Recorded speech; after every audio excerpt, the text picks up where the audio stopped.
വിലക്കയറ്റത്തിന്മേലുള്ള അടിയന്തര പ്രമേയ ചർച്ചയിൽ ഇപ്പോൾ മന്ത്രി ജി.ആർ. അനിൽ സഭയിൽ മറുപടി നൽകുന്നു. തത്സമയം LDFിന്റെ ഭരണവുമായി താരതമ്യപ്പെടുത്തുന്നു എന്ന് പറഞ്ഞാൽ കാര്യമില്ല. പണപ്പെരുപ്പത്തിൻ്റെ കാര്യത്തിൽ 2011 മുതൽ 2014 വരെ ഭരിച്ചിരുന്നത് UDF ആണെന്ന് അംഗീകരിക്കാമല്ലോ. 2011 ഇൻഡെക്സ് കണക്ക് പറയുന്നത് 10.11 ആണ്. 2012 7.65 ആണ്. 2013 14.22 ആണ്.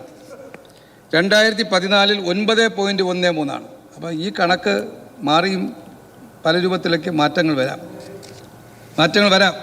ആ കണക്കുകൾ 2016 5.05 ആണ്. 2022 5.1 ആണ്. 2024 4.4 ആണ്. ഇപ്പോൾ വന്നിട്ടുള്ള പണപ്പെരുപ്പത്തിൻ്റെ ശതമാന കണക്ക് യാഥാർത്ഥ്യത്തെ സൂചിപ്പിക്കുന്നുവെങ്കിൽ ഉപഭോക്തൃ വില സൂചികയുടെ റാങ്കിൽ പ്രതിഫലിക്കേണ്ടതാണ്.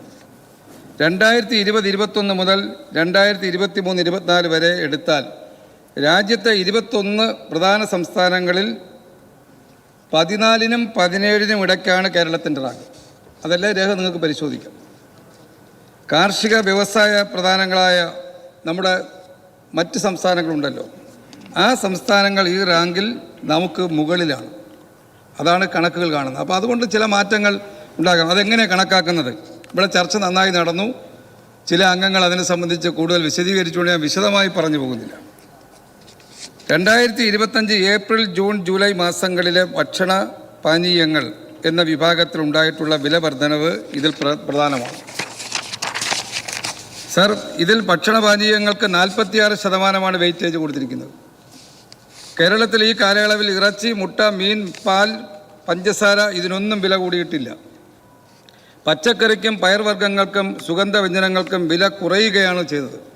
പിന്നെ എങ്ങനെയാണ് സർ പണപ്പെരുപ്പത്തിൻ്റെ ശതമാനം കൂടിയത് എന്നതിനെ സംബന്ധിച്ച് നമ്മൾ ഉള്ളിലേക്ക് കടന്നു നോക്കുമ്പോഴാണ് ഓയിലിൻ്റെയും ഫാറ്റ്സിൻ്റെയും എന്നീ വിഭാഗങ്ങളിൽ ഉണ്ടായ വർധനവാണ് ഈ കണക്കിൽ പ്രതിഫലിച്ചതെന്ന് കാണാൻ കഴിയും.